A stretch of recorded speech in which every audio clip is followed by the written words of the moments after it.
Naam, Sodakta mpenzi mtazamaji mahali popote ulipo, hujambo na karibu tukiwa kwenye uga wa chuo kikuu cha Chuka ambapo maandalizi kamili yanaingia mkondo wa tatu. Ukiangalia sasa hivi baadhi ya hema zimeweza kuwekwa ardhini kwa minajili ya sherehe ya mahafali ya tarehe 21 mwezi wa Novemba mwaka 2025.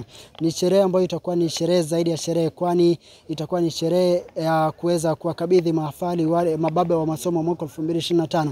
Jitihada ambazo wamekuwa wakiweka kwa miaka 4 na itakuwa inatathmini jinsi ambavyo wamekuwa wakifanya panda shuka na shuka panda hadi wakati watakapo pewa mkono wa dhania kwamba wamehitimu kwenye kosi tofauti. Na leo hii nimejiunga na baadhi ya wanafunzi ambao wameweza kuhitimu kwenye kosi tofauti. Ningependa kuzungumza na mmoja wetu hapa, tuelezee majina kamili, kosi ambayo umeifanya ukiwa chuo kikuu cha Chuka na ni nini haswa kilikufanya ukuwe na matamanio ya kufanya kosi hiyo. Naam, shukrani za dhati. Jina langu ni Daniel Mosop, mwanafunzi hapa katika chuo kikuu cha Chuka.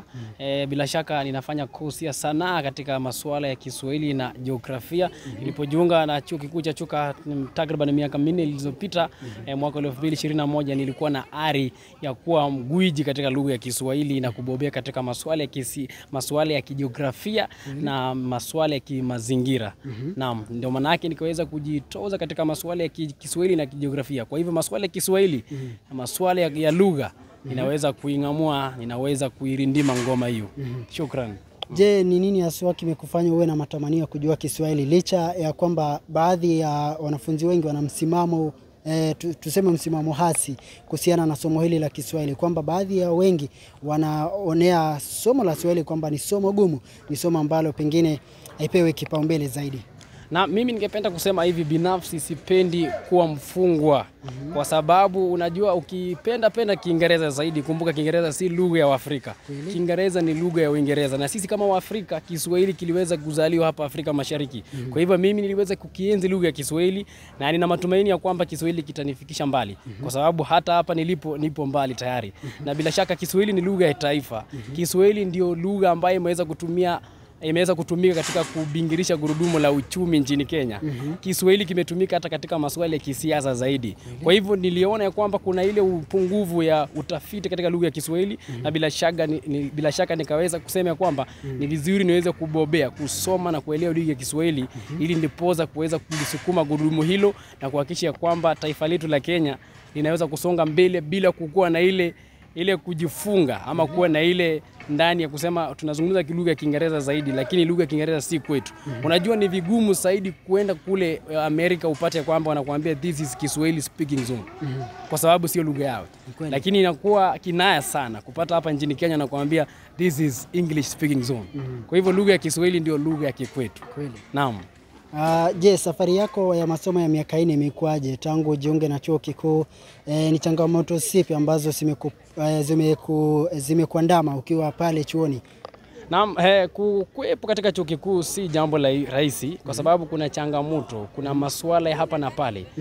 Kwa mfano masuala ya mitihani migumu, mijarabu, wakati mwingine unakuwa mgonjwa, wakati mwingine unakosa karo, wakati mwingine unafika darasani hata miadhara nyingine zenyewe hazipo. Wakati mwingine nilijitoza hata katika masuala ya kisiasa na masuala ya kaenda zegemnegi. Wakati mwingine nimekuwa kiongozi darasani, wanafunzi wanakashifu kwa sababu jinsi ambao unaongoza si jinsi ambao walikuwa wanatarajia. Wakati mwingine hata marafiki zako wakikaribu zaidi wanakuwa ni watu ambao kusaidii. Wakati mwingine unaomba Mwenyezi Mungu ni kana kwamba Mwenyezi Mungu hayupo. Kwa hivyo changamoto ni nyingi tele, lakini hayo changamoto yote imeweza kunisaidia kuwa mkakamavu na kuweza kupambana na hali ya ulimwengu kihalisia. Naam. Je, ni mawaidha yapi ambayo utawapa wanafunzi wa mwaka huu ambao bado wanazidi kupambana na masomo, kwamba miaka 4 ni miaka tu ya kuweza kujidhatmini na kuhakikisha kwamba ile ulingo ya masomo yako bado ipo sahihi na kuifuata kwa njia ya utaratibu? Ni mawaidha yapi ambayo utawaambia wanafunzi wenzako watilie manani wasije wakambulia patupu?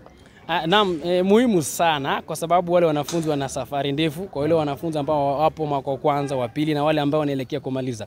Jambo muhimu zaidi ni kuweka Mwenyezi Mungu mbele, kisha uwe mtu wa kujitolea sana, kujituma kwa swala lote ambalo unapenda kufanya. Si masuala ya kielimu tu, si masuala ya darasani tu, bali kuna talanta yako pia, kuna masuala mengine ya kijumuiya tu ama ya kikawaida. Kwa mfano kama mwanahabari, penda fanya kazi yako na uishi na watu vizuri, maana watu ni mali, watu muhimu sana. Na bila shaka pia uweze kuwa mtu ambayo unakuwa na matazamio ambayo ni chanya, ukuwe na positive mind ya kwamba ipo siku utaweza kumaliza na utafanikiwa. Ukiwa na ile negative thoughts, masuala yatakuwa yanaenda zegemnegi. Kwa hivyo kwa wanafunzi ambao wapo chuoni, mjitahidi sana kufanya kitu ambacho kilileta chuoni. Mjiunge na vyama, association, muwe na marafiki wengi, networking. Na kwa sababu mjue kwamba baada ya miaka 4 kuna maisha kule nje. Na yale ambayo mnasoma muweze kutilia maanani ili muweze kuifanya kule nje. Isiwe tu ni mtu ambaye umekuja chuoni kutalii. Usiwe mtu ambaye umekuja chuoni tu kumaliza muda wako. Yale ambayo umesoma, yale maarifa, yale ujuzi uweze kutumia baada ya kuweza kuwafali. Na wakati kuna long holiday, ile likizo ndefu, hakikisha kwamba unafanya kitu ambacho kitakusaidia. Usiwe mtu ambaye unabangaika tu pale mtaani au una chochote cha kufanya. Kuwa mwanafunzi ya kitaaluma ambao umesoma katika chuo kikuu, uoneshe utofauti baina yako na wanafunzi wengine ambao hawajawahi kuona milango ya vyuo vikuu. Kwa hivyo shukrani sana, mimi nawatakia ni kila laheri wale wanafunzi ambao tumewaacha chuoni. Kumbuka kwamba kuna maisha baada ya chuo. Naam. Naam, shukrani sana mpenzi mtazamaji kwa kuwa nasi na kujiunga kwa habari hizi tendeti wakati ambapo tunakuletea huku maandalizi ya chuo kikuu yakizidi kuendelea. Kumbuka kwamba kesho itakuwa ni siku moja tu kabla ya siku kuu ambayo ni siku ya sherehe ya mahafali itakapowadia, na itakuwa ni siku ya kuadhimisha sherehe hiyo ya mahafali. Shukrani sana mpenzi mtazamaji, jina langu ni Soita Junior Gilisho.